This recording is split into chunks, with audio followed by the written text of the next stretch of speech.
Welcome, everyone. Let me get started here today. My colleague, David Abel, is telling me that I'm asking you all to respond to questions in the chat, but the chat appears disabled, so we are looking into that. Sorry about that right now. Always something with the webinar. So here we go. Q&A does work though. Okay, great. Thanks, David. All right, well, let's get started. So hello and welcome to our Lead for Cities Showcase. Our topic today is a culture of collaboration in Florida. And I am Hillary Varnador. I'm the Vice President for Cities at the U.S. Green Building Council. And I'm really excited to have quite the panel to share with you today. So this is part of a series. We actually have been doing the Lead for Cities Showcase all year. So we're about midway into the year now, but we do have 2 more programs coming up in September and November that we hope that you'll join us for. Today, though, we do have a GBCI course ID. You can get credit for this session, and you will receive a certificate and a follow-up email from our team after the program today so that you can follow through and get your credits, which I know is really, really important. So our series really is intended to feature the cities and counties who have stepped up to take accountability on their sustainability work and their resilience work, really taking those commitments to through the process with accountability. And so we're really going to be talking about how local government leaders are transforming their cities, their counties, and all the buildings and communities that are within them through LEED. So LEED certification is kind of the crux of what we're going to talk about. So if you haven't already downloaded and become familiar with the LEED for Cities rating system, the rating system and framework are really a management tool for sustainability and resilience leaders. The website at the bottom of the page will get you to all of our resources from the rating system and guide, the scorecard, and tons of case studies, including specific case studies on our projects that you'll hear from today. So I'm really excited to have our Lead for Cities Florida intern, Alexis Berry, with me today. We have been so fortunate to have amazing interns with our program, but Alexis has been working with us all summer to really get to know local governments all across the state of Florida and really advance her career as she's currently a student in Florida. And I'm really excited to give her the opportunity to be our moderator today. She's going to give a few words right off the bat here and then introduce our speakers. So Alexis, do you want to hop on? Hi, good afternoon, everyone. Thanks for joining. As Hillary said, my name is Alexis Berry, and I am the current Lead for Cities intern. I work with a focus on Florida, supporting cities and counties across the state. Local government leaders in Florida are truly advancing climate action plans, making sustainable investments in infrastructure, developments in communities, and preparing for the future as climate change and sea level rise demands greater resilience. Florida currently stands at the highest achieving state in the nation in regard to local governments using LEED v4.1 for cities, with 18 places certified and another 30 registered. This year, a new Florida Lead for Cities leadership cohort commenced to support the growing movement. With the constant collaboration of innovative minds, some of which will be speaking today, Florida is truly taking a large step forward in advancing a more sustainable future. Today, you'll hear from some of Florida's sustainability and resilience leaders, all of which have obtained LEED Gold for their various cities and counties. I hope you're able to not only learn from their successes and expertise, but to also acknowledge the methods and means in which they've acquired such successes. Joining us on the call today is Whit Raymer of the City of Tampa, Marta Martello of Miami-Dade County, Dr. Jake Leach of Palm Beach County, Adam Jacobs of the City of Tallahassee, and Lori Forsman of Orange County. And again, to those attending, if you'd like to take a moment to introduce yourself in the chat, we'd love to hear your roles throughout your various cities and communities. And yeah, we'd love to hear from you. I'll now give the floor to Marta of Miami-Dade County. Please take a moment to introduce yourself, Marta, and tell us about your work at the south end of the state. Thank you so much, Alexis. As you said, my name is Marta Morello. I work in the Office of Resilience of Miami-Dade County as a building and energy analyst. And I have a few slides to go through with you just to give you a flavor of what we do. So we can get started. I think my first slide is just about an overview of the county. So you can see we are very tip of the state, and what defines the county is just the scale, just its size, and the fact that we have 2 national parks, over 2.7 million residents, and 53% of it is actually foreign born. There are lots of vehicles on the roads. We use a lot of water, and the 2 major economic engine of the county, the airport and the port, are also part of the county system. So we work with them quite a lot. And there are 34 municipalities plus an unincorporated area of Miami-Dade, and the county itself has about 28,000 employees. So it's a large place. Next slide, please. Our office works on several different areas. I'm part of the mitigation team, so the pink sliver that you see on the slide. But other topics include adaptation, so how to adapt to climate change, communication with municipalities and other important stakeholders. And then lately there have been new additions to the office. One team is dedicated to protect Biscayne Bay, and the quality of the water. As we say, the environment is our economy, so keeping it healthy is very important. Another team looks at extreme heat. I'm sure many of you have felt it this summer. And so this is something that has been integrated into our work. And then finally, we have long-term planning and implementation. Next slide, please.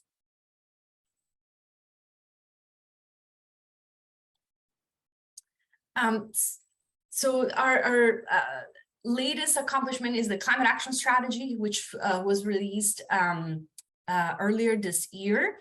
It focuses on buildings, transportation, and water and waste, and it has the ambitious goal of an aspirational goal. This is a major strategy to achieve a 50% greenhouse gas emissions by 2030 over a 2019 baseline. So in the next few slides, I'm going to tell you about a few of the programs that will help us get there. Next slide, please. One is the Sustainable Buildings Program. This is for county buildings, and it requires just a higher standard of design and construction for both new projects and major renovations. So on the building side, we mandate LEED or silver or equivalent. And for infrastructure projects, we use the Envision certification. And as I just mentioned, because the county oversees the port, the airport, the water and sewer department, the police department, fire and rescue. This is the integrating infrastructure projects under these programs is very important. And this is just kind of like a new update that we've done. Next slide, please. So another large undertaking is solar installation. It's very important. It's been a mayor's priority. And there are 3 rooftop solar installations that are ongoing at this time. But we are preparing to release an RFP to install solar at 27 county sites. And this includes rooftop solar, ground mounted, and floating solar. And you can see the pilot that we've done with the airport for the floating solar, which is, is becoming much more viable than in the past. So that is exciting. And I'm just going to pause here because I don't have a slide for this, but there are 2 other initiatives that I want to mention. One is a technical amendment to the Florida Building Code to require cool roofs for low slope roofs on commercial buildings.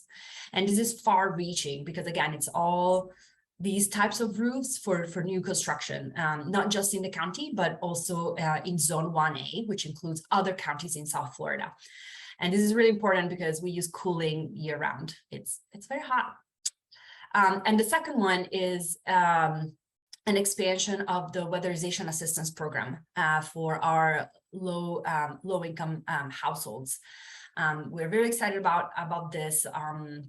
Our department is working to assist these families, and then there's like a budget of or rather, there's a budget of up to $45,000 for pre-weatherization assistance that will then enable these households to access the weatherization program. So that's something that's been an issue in the past. So we're very excited to address it. Okay, next slide, moving on. I think this is my last program that I wanted to highlight. It's called the Building Efficiency 305 program. It looks at large and existing buildings across the county. So not just county facilities, but primarily private buildings. It aims at improving energy and water efficiency. There are about 12,000 buildings that are 20,000 square feet or larger. And they represent over 40% of the floor space in the county. So by working with them, we really hope to make a big difference. And so we are working, you see some information about the challenge, the voluntary challenge that we have ongoing, but we're working on a mandatory building performance ordinance, also known as a benchmarking and retuning ordinance. So I think I only have a couple of slides left. I can wrap up in the next 10 seconds. I don't know how I'm doing on time. Okay. This is very important. We achieved the LEED for Cities Gold last winter. And we're very excited. We received top scores in the water efficiency, natural systems and ecology, and energy and greenhouse gas emissions categories. And we are definitely behind on the waste and materials and resources category. So we know that that's an issue. So we brought it up internally, and I think there's action taking on that. So I think that was my last one. So thank you so much, and I'm excited about the Q&A later. Thank you, Marta. So as we're going up the state, I would like to introduce Jake Leach of Palm Beach County next. Good morning, everybody. Marta's showing us all up because she made slides and a lot of the rest of us didn't, but that's okay. So yeah, my name is Jake Leach. I'm with the Palm Beach County Office of Resilience. Palm Beach County is, I believe, the largest county on this side of the Mississippi River. We're about 2,000 square miles. So absolutely massive. We're about 1.5 million people, so a lot fewer than Miami-Dade County because we're a little less built up. And about half of those folks live in the unincorporated county. The rest of them are distributed around 39 municipalities, ranging from the very small, just a couple of households, to West Palm Beach, which is, I think, about 100,000 people. The Office of Resilience is a small team of 3 that was formed about 4 years ago. We are one of about 30 county departments. The county employs about 6,000 people. Again, just like Miami-Dade County, the county performs all kinds of services. We operate airports, libraries, water utilities, all this kind of stuff. You know, today's seminar is on collaboration.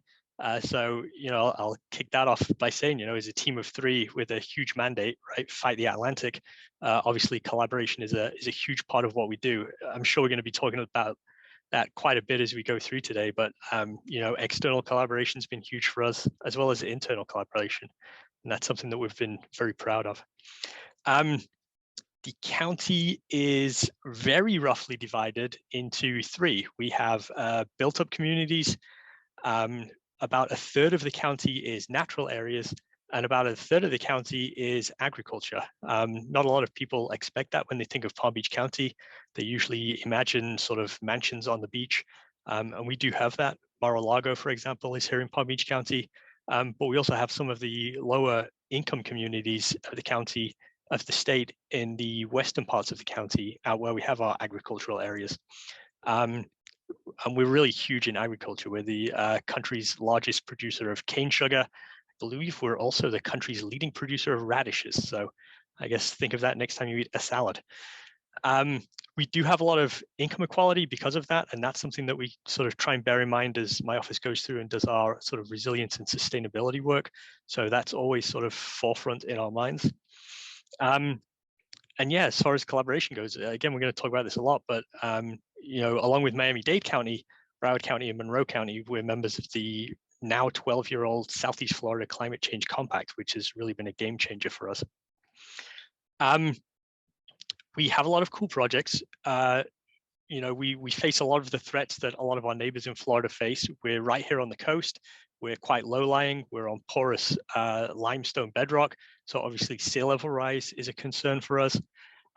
We are in the path of a lot of storms. Today is the 30th anniversary of Hurricane Andrew coming through South Florida. So obviously climate change is having an effect on that. And also extreme heat, right? I don't know if folks have heard, but Florida is hot. And as the climate warms, Florida is getting hotter. A lot of our economy depends on tourism, agriculture, construction. Those are all outside jobs. So as it gets hotter and it gets humider and it gets grosser, it also gets more dangerous for folks who are working those jobs. That said, we work a lot on adaptation. And I think for any local government, adaptation is kind of your obvious and first priority, right? These bad consequences are coming. What are we going to do about it? But we also really need to focus on mitigation. So, we do our greenhouse gas inventories, just like I'm sure everybody else on this call does. We work on a lot of projects to reduce our greenhouse gas emissions. A couple of those that I will highlight.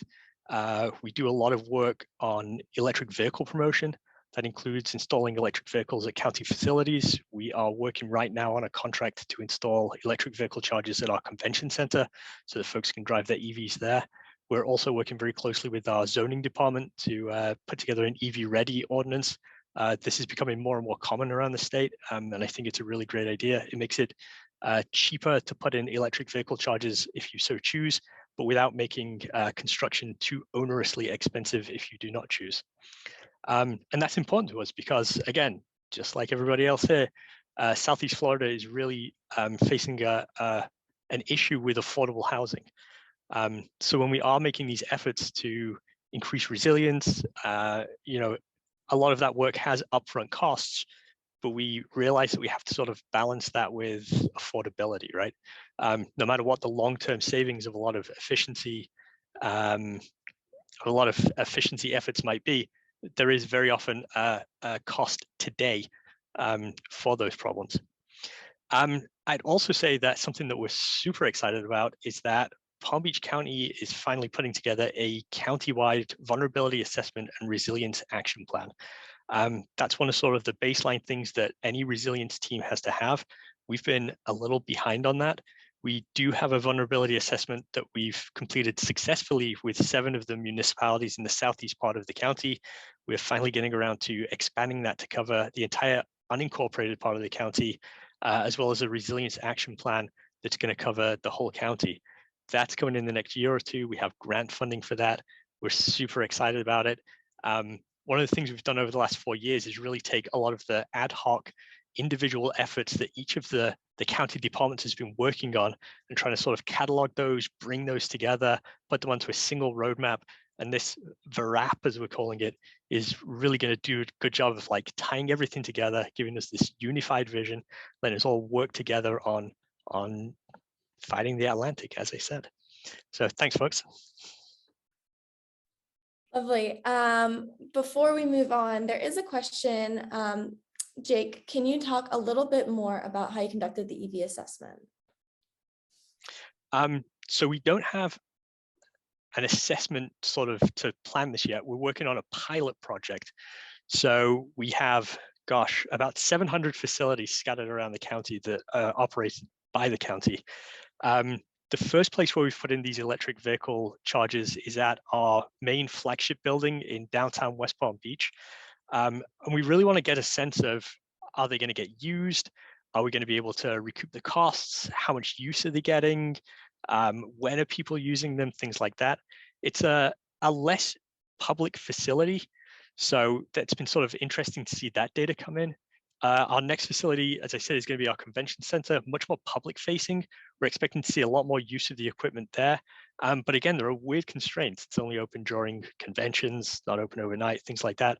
So we're really interested to pull in this data. We're going to look at another couple of very specific facilities over the next couple of years. And then once we've got that data about what's working and what isn't, we're going to sort of generalize that plan out. In the meantime, anytime we're doing sort of public facing new construction in the county, so for example, we're putting together a new library right now at the Canyons branch, we are putting in that infrastructure so that if we decide that those are appropriate locations for those EV chargers, it'll be very easy to just sort of drop that equipment in. We'll have the infrastructure ready to go. And again, as I said, at the same time, if we decide not to, putting that infrastructure in during development doesn't add too much to the cost. So it helps us be ready for the future while also being good stewards of public funds.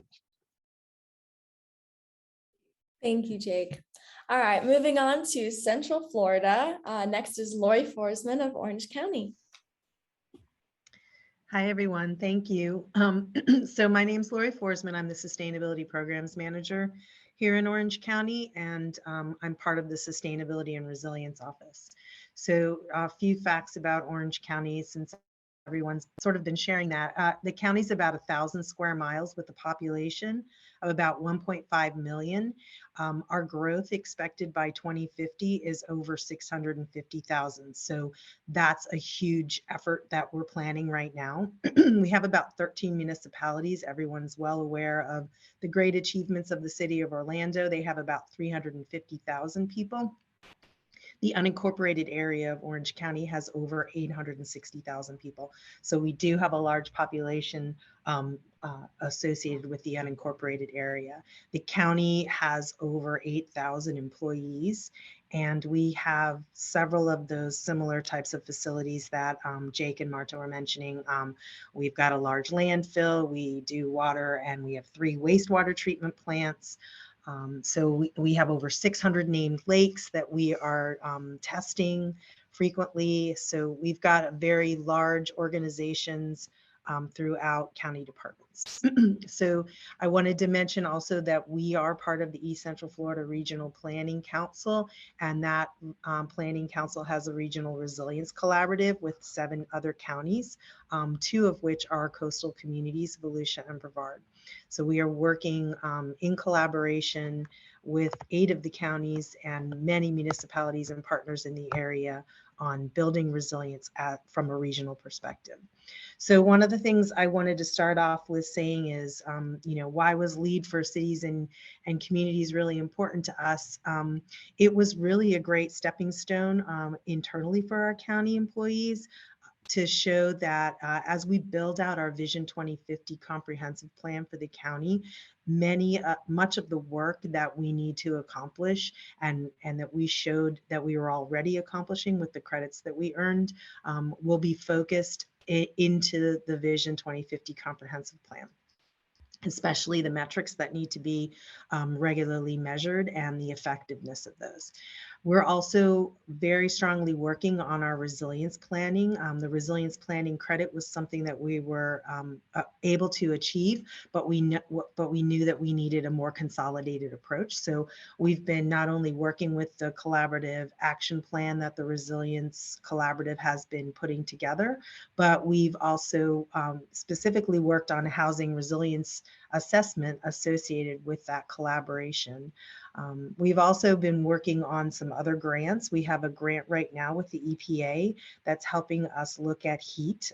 Jake mentioned extreme heat, so we're looking at extreme heat, and we're also looking at climate migration projections, which is something interesting for us because, as it was mentioned, sea level rise really affects our coastal communities, but here in Central Florida, we see that sea level rise more so in the amount of climate migrants that are moving from those coastal areas. So we're trying to assess that and plan for that. And we've done some community workshops to gather information and start looking at how to work on that. We've done some other resilience things. We have a new resilience pod that we're going to be testing out, sort of that community center on wheels approach throughout the community. And we're looking at building out the resilience aspects of all of our community centers. From an energy efficiency standpoint, this was a credit that we didn't achieve in LEED, but I will say that we've been doing quite a bit of work in the last year, working with residential energy efficiency with a grant from FDACS, looking to really reduce the energy burden of low-income seniors and increase their quality of life. And we'll be expanding that into a Healthy Homes project that will try to synchronize programs and tools across the county, including partners, nonprofit organizations that can build out what does a healthy home look like for everyone and what kind of services can we bring to bear collaboratively and in a synchronous synchronized way so that our residents are building their resilience. We've also been doing work from the climate action perspective. I am proud to say that Orange County has been doing greenhouse gas emissions for more than a decade, and we've got all of that data to rely on, and we've been making climate commitments and working both internally and throughout the community. Right now we're working on an updated climate resolution and making that GCOM commitment associated with that. But in our facilities, one of our commitments has been solar. We have over 7 megawatts of capacity planned coming in the next year for a variety of our facilities, including floating solar at our wastewater facilities, and an update to our very large convention center, doubling the capacity of solar at our convention center. We're also very committed to residential solar. So we've been we've had, I think, 8 or 9 solar co-ops and have brought more than 4 megawatts of residential solar capacity just in the last 3 years. So we're very excited to continue that work. One of the strongest things that we have right now going on in our county is our Housing for All action plan, and that is something that we did write about in our LEED application, because associated with that 10-year plan was a 10-year commitment for $10 million of funding every year in a housing trust fund aimed at affordable housing.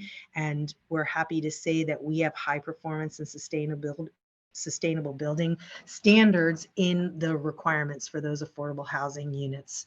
And then I will mention that we have an e-mobility roadmap project that we're collaborating on with the City of Orlando. That includes looking at expanded charging hubs throughout the region along evacuation routes. It looks at our Lynx bus central hub and our convention center as having major hubs for charging, and not just charging vehicles, charging buses, charging stations, tables, and areas for people to relax at. So it is a very large hub concept. And we have also made the commitment to Vision Zero as part of that whole roadmap of alternative transportation and enhancing our commitment to the safety of pedestrians and bicyclists. And then lastly, I will mention that as part of our LEED application, we got very high scores in the quality of life area. And that was something that we're very proud of. Our efforts to reduce unemployment and to reduce poverty rates, very specifically reducing crime rates with our mayor's Citizen Task Force for Safety, and then our very high school graduation rates. We also showed a lot of diversity in our advisory boards, and we have staff liaisons for 5 different demographic communities within our mayor's office. So that high score in the quality of life area really came out when we did this LEED application. So I think I'll leave it at that and let everyone move on. I'm sure there's so many other questions we can get to. All righty, and moving on, we have Whit Raymer of the City of Tampa. Hey, yeah, thanks everyone. And really happy to be here to talk about my experience with LEED for Cities. So I'm going to do a little bit of backwards looking and then a little kind of projection on where we're heading here in the great city of Tampa. So when I started as a sustainability and resilience officer just over 2 years ago, the LEED for Cities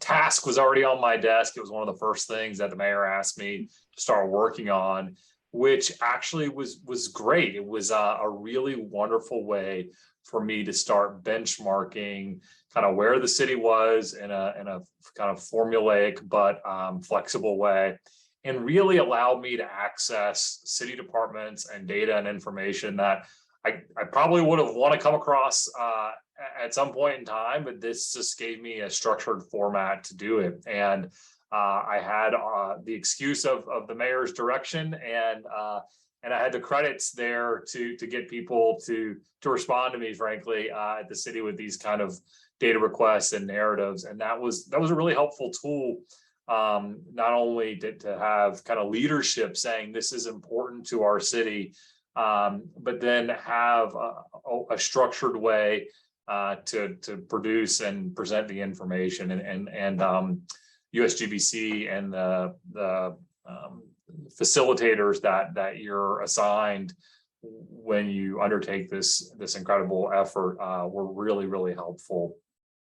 So I think we did this, and maybe Hillary can check me. I mean, I really, because this was my first assignment and gave me such access and exposure to the city, I went, I mean, headfirst into this, and really this drove the first 6 months of my starting at the city. And we, I think, got our certification completed in about 5 months, which I think is kind of an anomaly. I know some folks take upwards of a year. And my main goal, props and respect to all my other colleagues on the call, but my main goal was to beat Orlando. Like, that was the only thing I cared about. They were applying at the same time. And I think we ended up losing by about 2 points to them. But we were both certified gold, and it was a really wonderful accomplishment for not only kind of the city and me personally, but our media team did some great coverage of what it meant to the city. And now what we've done is taken that, and we're using not only the LEED for Cities benchmarking process, but a lot of the things that we didn't get points for to activate us to start concentrating on those things. So, our greenhouse gas score was not great. So what is that doing? It's setting us up to ask hard questions of our utility and set up prompts to do more energy efficiency programs. And the great news is, now that Chris is transitioned from Orlando up to DC and having kind of established, I knew Chris before I started, but he kind of helped me with LEED, and we were working together. And it's about relationships too. It's not only about promoting your city and the great work that you're doing, but getting to know everyone on this call and sharing those stories about how did you tackle this particular credit. I had an intern from the Patel College of Global Sustainability help me. She's now a sustainability manager at the city of Atlanta. So this ability to share the experience with interns locally and to work with other cities and have a little friendly competition, because, well, the call's about collaboration, but we'll call it competition. I think was really meaningful to the city. And we see each other on USGBC calls, we see each other on FSTN calls, and it's really reassuring to hear that the municipalities, cities and counties are able to do this work together. Sometimes when there's a lack of state leadership on some of these issues. And so I think Hillary, and sorry if I missed stuff, like, we've got more LEED city certified in Florida than anywhere else. That's an amazing testament to not only the work that Hillary does here for USGBC at the state level, but also kind of the collaboration that we see in Florida City. So 30 registered, there it is. So I just want to say, this was a great opportunity for the city, and we're really excited to kind of continue pushing a lot of the sustainability and resilience programs that got us certified, to continue to build on those and grow those, and then find those areas of opportunity where we didn't score well, and start to put some programming in place to address it. So thanks for giving me some airtime, and I'm always happy to answer questions about our journey. Thank you so much, Whit. Thank you. And lastly, our northernmost speaker, Adam Jacobs of the City of Tallahassee. Good afternoon, everyone. I'm Adam Jacobs. I'm the Sustainability and Resilience Manager for the City of Tallahassee. I oversee our sustainability, resilience, and code enforcement efforts. Tallahassee, as many of you know, but some might, we are the capital city of Florida. We have 2 major universities in our home to state government. We're a full service municipality. That means we own and operate our own airport, electric utilities, solid waste services, etc. We have a population of approximately 200,000 residents with a metro of around 400,000. We're a tree city USA, and we have almost 100 public parks. That means we love our trees, we love our parks. Very important to the residents of Tallahassee. Several years ago, we adopted our community resilience plan. It focuses on public safety and preparedness, hazard mitigation and climate adaptation, equity and social cohesion, and there is a plan and integration component. We evaluate the progress of the plan consistently throughout the year. We publish an annual report. So when we ask how do we evaluate or what are the metrics we use, we do put out our annual report. I'll try to put that link in the chat. So one of our focus areas, speaking of sustainability and resilience, is food insecurity. And as such, we're proud of our City Farm program, where through grant dollars, we created an urban farm and entrepreneurial training program that seeks to train residents on how to develop and manage their own urban farm businesses. And recently our city commission, actually over a year ago, but our city commission has adopted a clean energy resolution with the goal to transition to 100% clean energy by 2050. And an equally ambitious goal to have our government operations use 100% clean energy by 2035, which we're really proud to announce. We've already met that within our building operations. So we operate on 100% clean energy within our buildings' electricity use. We're also actively transition our fleet over to clean fuel vehicles. And we have 30% of our bus fleet is electric buses, and 12% of our broader fleet are clean fuel vehicles. So with our clean energy resolution, we're looking to move forward with a clean energy plan, which we expect to be completed later this year. And that will help navigate us through the coming years as we transition to clean energy or continue to transition to clean energy. And then we've got a number of projects, hopefully with the kind of the question, the Q&A, we'll be able to touch on some more of that. So I wanted to hop off and be able to shift to that quickly. All right, thank you so much. It's been great to hear from all of you and your different endeavors that you're doing with your cities and counties. I think now it would be a great opportunity to take it on to our prompted questions, or we can take some audience questions, whatever we feel is most comfortable.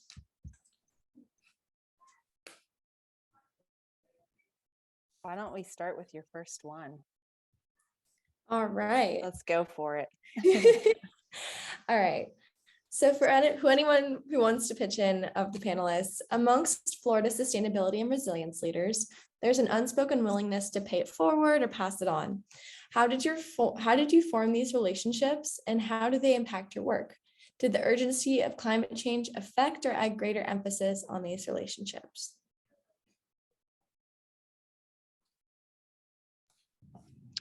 I guess I can start. I really want to emphasize that these are efforts that are years in the making to make these relationships in these networks.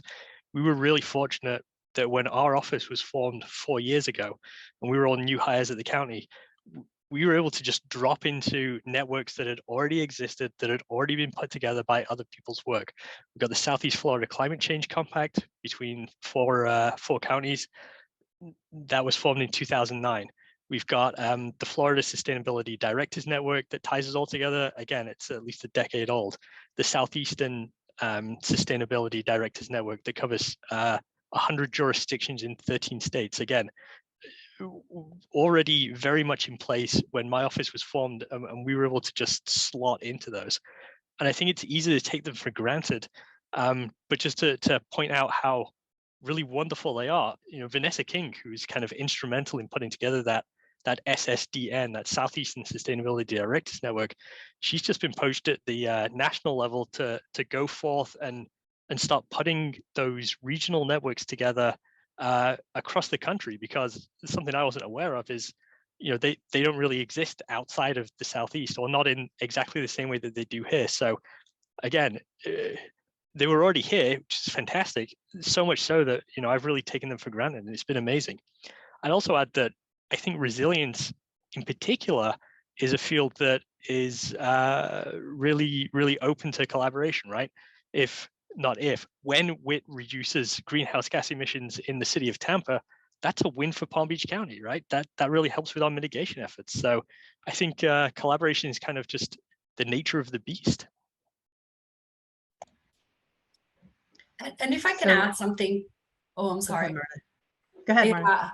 Just quickly, I would say that, there's a lot of building off of what Jake said, there's a lot of work to do, and I think there's also a lot of catching up to do, to be honest.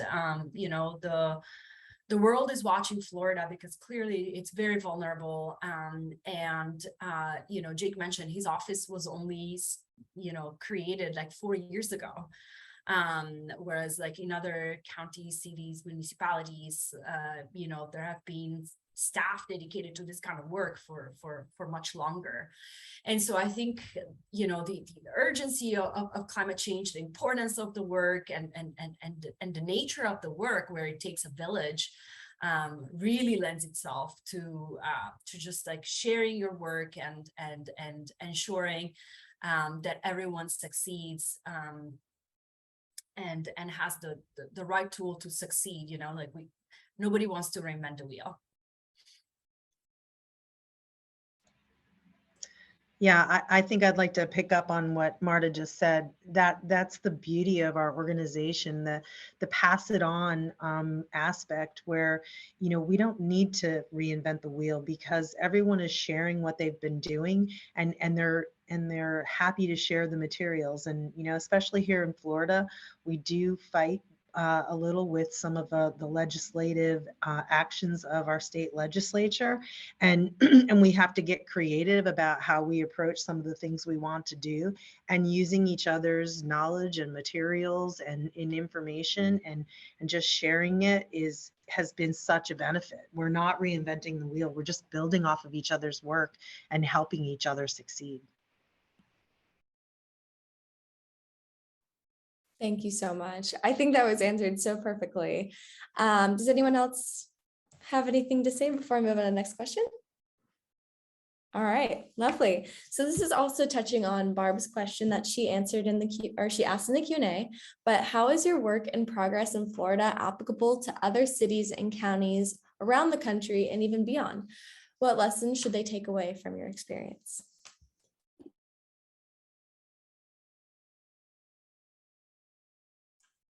I'll speak to some of that. I think a lot of us, you know, across the country, a lot of the post-COVID or still in COVID lasting impacts, some of the economic stressors, and some of our focus areas for sustainability, addressing clean water, rising sea levels, et cetera, they're kind of can be universal. So a lot of the programs and projects that we move forward to address these issues, I think, are directly applicable, at the very least across Florida, but typically across the country too. Food insecurity is not unique to Tallahassee. It's not unique to the state. It's probably more universal. And I think a lot of that can be said with much of the issues that we're looking to address.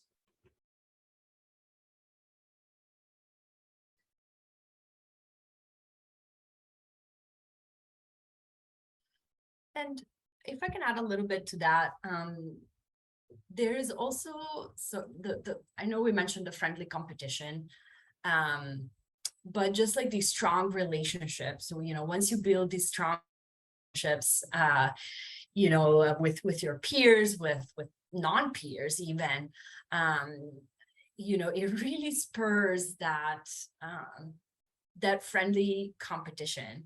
I mean, Miami-Dade County, for example, passed a EV ordinance, you know, to mandate a certain percentage of parking spots to be EV ready and EV installed and what's not. And one of the cities in the county, Coral Gables, just updated theirs because they wanted to do better.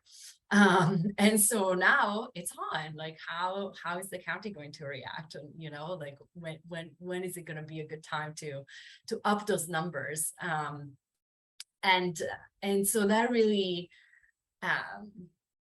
shows what, I just wanted to mention that example to show what we mean when we say friendly competition. And again, there's just so much work to do. So I saw a question in the chat about, you know, replicating some of this work and collaborations. And I would say, you know, check what is already available, because as Jake said, that there might be already like a network or collaboration, existing collaboration that you can tap into.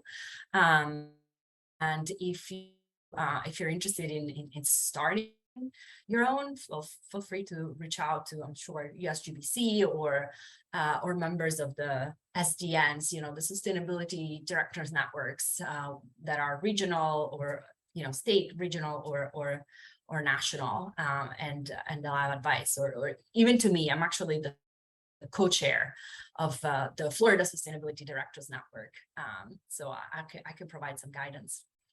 Marta, I just wanted to jump in because you talked about kind of county level and regional level coordination, and maybe we should touch on that a little bit more as people are asking questions about how are there so many registrations and certifications? Like, how did this growth happen? And so I do think there's an unusual amount of counties that are part of the process in Florida, and certainly the leadership at the county level being able to help the municipalities along could be of interest.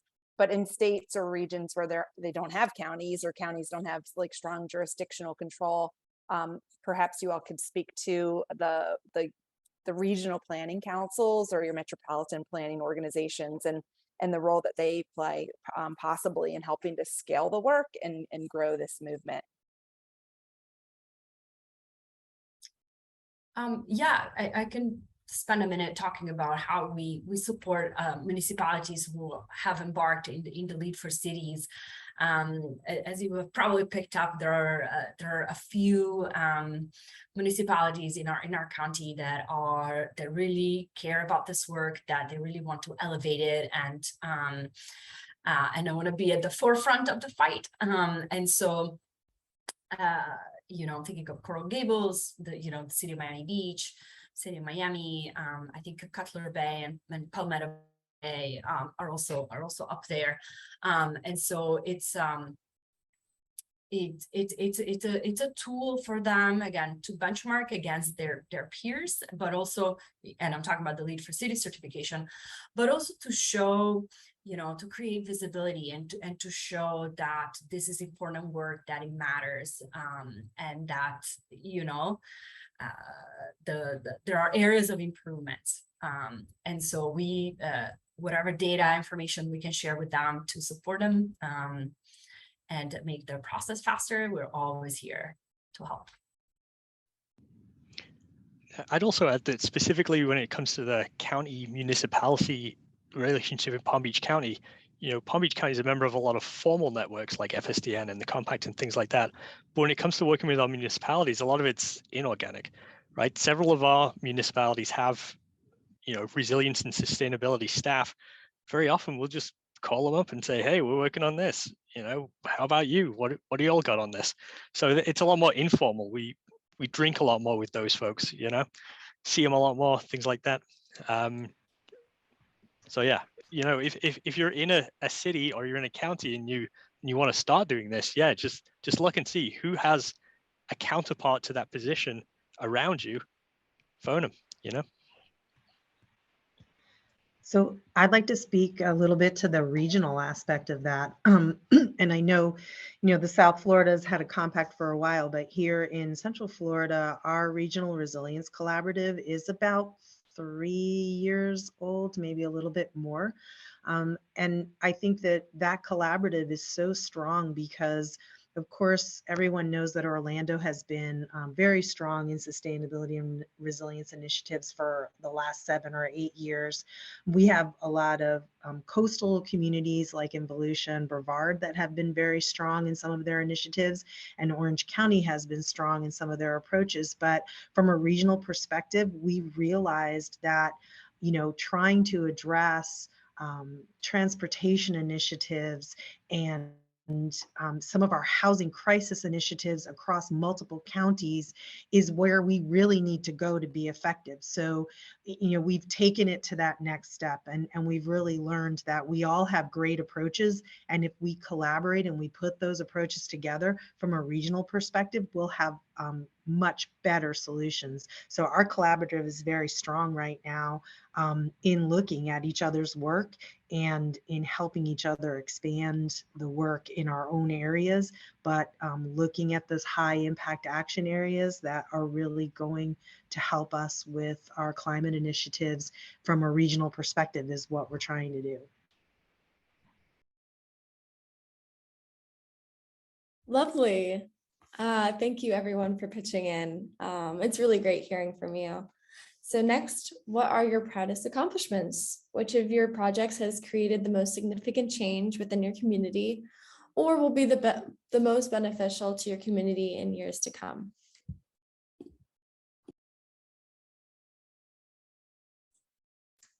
I can hop in, and not necessarily our proudest, biggest, best accomplishment, but certainly a significant accomplishment. But I'm going to mention it because I see a question in the chat asking for me to expand on City Farm. So that, that is a program that we're proud of.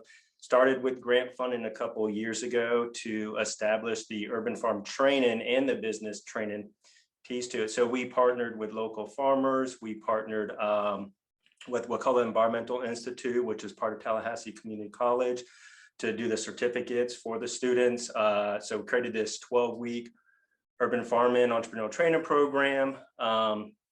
We've graduated 3 cohorts, so we have 34 graduates. We actually received a Florida Department of Agriculture and Consumer Services grant to graduate 60 more participants in the coming year. And so part of the program, we developed a pilot farm in one of our neighborhoods of need. And the purpose of the program is to address food insecurity, to provide economic opportunity, but also to address potential for blight on vacant parcels. So kind of hits each of those with bringing farms to the urban areas. So we're excited about that program. We're proud of the direction that it's going in, and look forward to our next 3 cohorts.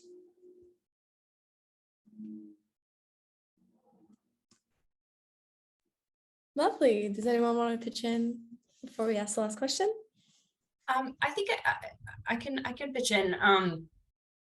I'm really excited about the building performance ordinance that we have that we have coming. Timeline is TBD, but it's in the works. It's been in the works, and it's a, as I mentioned, benchmarking and retuning ordinance, but for a place where real estate development is prime, it's essential that we get better transparency on how much energy and water these large buildings use, and that's going to create a lot of opportunities to develop new programs and really target those in needs, and we can apply an equity lens to it and really help those who need it the most. So I'm excited about that. And I also want to mention another thing which might be relevant for other large counties in the country. Lately, over the last year, with the work with the climate action strategies and all of the programs, our office has also been able to better collaborate with other departments within the county. As I mentioned, there are about 25,000 plus employees, and sometimes it's just really hard to share your work and let them know that the Office of Resilience is there and can assist. Again, just going back to the sheer scale of the operations. So that's going to benefit us as an office, but also the community, because resilience can be involved and included and considered in any project, RFP program. I think that's really going to benefit everyone in the end. So for Orange County, I just want to quickly mention again our Vision 2050 comprehensive plan update. I'm very happy to be involved in that. I think one of the biggest points is that we're wrapping sustainability and resilience strategies and goals into our comprehensive plan, some of which are based off of LEED requirements and LEED metrics, but many of our community plan from 2014 is being wrapped into all of the areas of the comprehensive plan. And it's a very big initiative. They've done some creative approaches to community engagement, especially during the 2020 COVID time period with online engagement opportunities and surveys. And, you know, we're revamping our code along with that comprehensive update. Our code hasn't been updated for over 50 years, and we're moving to a form-based code. So it really is a huge overall that the county will see from the comprehensive plan and a code perspective, and having sustainability and resilience wrapped into all aspects of it, I'm very excited about, and I really think it's going to be something that other communities can pick up on once it's done. Lovely. Does anyone else want to touch up? All right. So the last question is, what are the next big steps for Florida, and what resources are needed to accomplish this goal? I'll take this one. You know, on the energy side, I think the state really needs a renewable portfolio standard that's enforceable by the Public Service Utility Commission.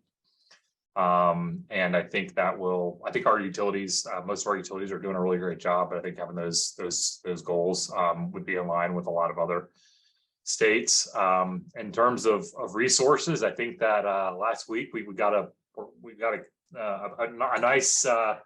nice toolbox full of resources that'll be coming down. I don't necessarily think that'll persuade the state, but I think it's going to persuade the markets. So whether the state does anything anyway, I think that we're going to really start to see a transition to renewable energy. You know, locally here, the other thing I'll say, kind of shifting sectors, is that our traditional stormwater co-funding partner, SwiftMud, our local water management district, has really shifted policy away from funding stormwater projects and more towards funding alternative water supply.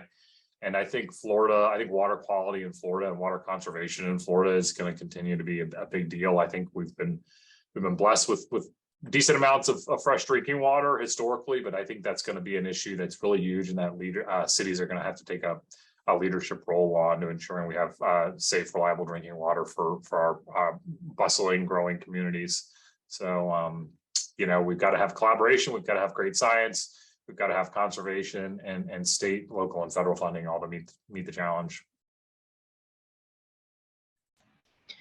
I agree with that discussion about the water. One of the elements of our Vision 2050 comp plan is a One Water initiative, where we're taking a holistic approach to stormwater, water quality of our lakes and streams, groundwater, aquifer recharge, and, as you mentioned, alternative sources of water as we continue to grow. And so it is a very important topic, and someone has been asking about that funding coming down the pike from the federal government. And yeah, that's exactly the types of projects that we need to use that funding on, as alternative sources of water.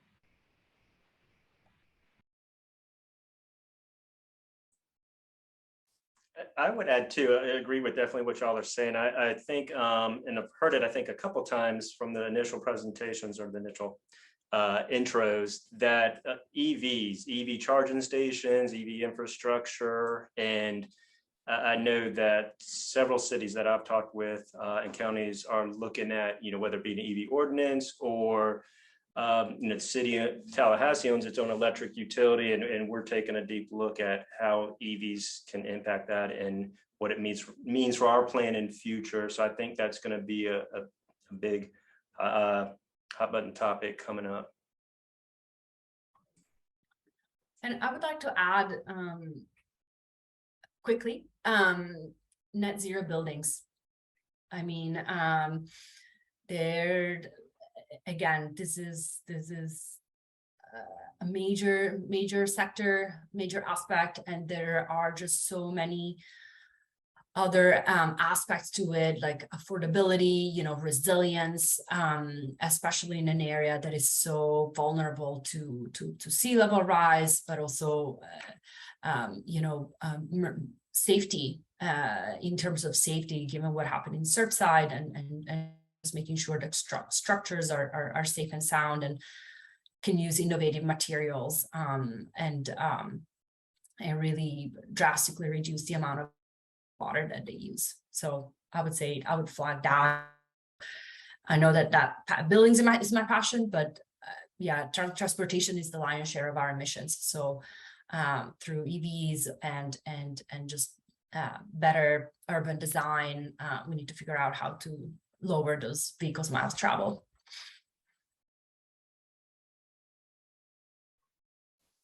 All right. Well, thank you so much for everyone who has been able to answer these questions. We really, really appreciate it. But yeah, I'll pass it back to Hillary, and as she'll wrap us up for the day. Yeah, right. In 60 seconds or less, all the wrap up slides. Thanks everyone for participating. And I put it in the chat, but we're just so grateful to have the opportunity to work with all of you and to just watch the movement building that's happening in your state, and the inspiration and motivation that gives to others around the country and the world. It's really exciting. We have a lot of work to do, but there's smart and sophisticated people at it every day. So just thanks for taking the time to share with our participants today. So, and people have asked about how to register. We shared the website already in the chat, but it's really easy. You just reach out to us if you have questions. There are some places that are already registered and they just don't even know they have all the tools available to them. So maybe just reach out if you're a local government, especially, and we can find out what your status is. A lot of staff change in local government all the time, and you may have taken your job and no one briefed you to say, well, you're already a registered city or county in this program. We do have all of our programs go to the on-demand courses site at USGBC. If you just go to usgbc.org/courses and events, you can actually do a Lead for Cities filter down on the left side of the screen. It's really easy under rating systems, and you can see just all of our programming if you're interested. All of ours is free, so you can get those CEUs there and you don't have to pay. So it's sort of a special place to know about on the USGBC website. We mentioned we have upcoming programs. Social equity will be next, where we're going to really dig into specific places that are working on social equity, but also some of the thought leadership around our country. Emerald Cities Collaborative is one of the organizations that's going to be with us that day to really talk about what's next. There's a lot in the Inflation Reduction Act about environmental justice and climate justice. So we're going to be really getting into all of those details. And then our friend Sarah Boren, who's the USGBC Florida director, she shared this slide that has so much information on it. I don't even know what to do with it, but we will send you all the slides as a follow-up so you can click through and see all of these programs. There are some things like tomorrow that are happening that I think people in Florida especially will be interested in. So we'll try to get that out today. She dropped a slide in here about membership in Florida too. So if you do happen to be a Florida organization, you work there, there's going to be scoop in this deck for you. But the main thing right now, I think, is just to know you can always email us at cities@usgbc.org.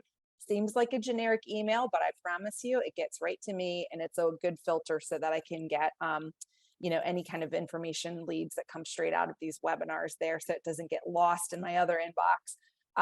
We would love to work with you and help you get started in the program if you have interest. So with that, we are a minute or 3 over. And so thanks, Alexis. You did a great job. You're an awesome intern. We're so happy that you're not over, summer's over almost, but you're not. You're with us through fall. We have a lot of great work ahead of us. And we're going to really lift up the stories from Florida with some articles and, really just continue the showcase. So thanks everyone for joining us today. And we will wrap it up here. Take care. Enjoy the rest of the day. Thank you, everyone.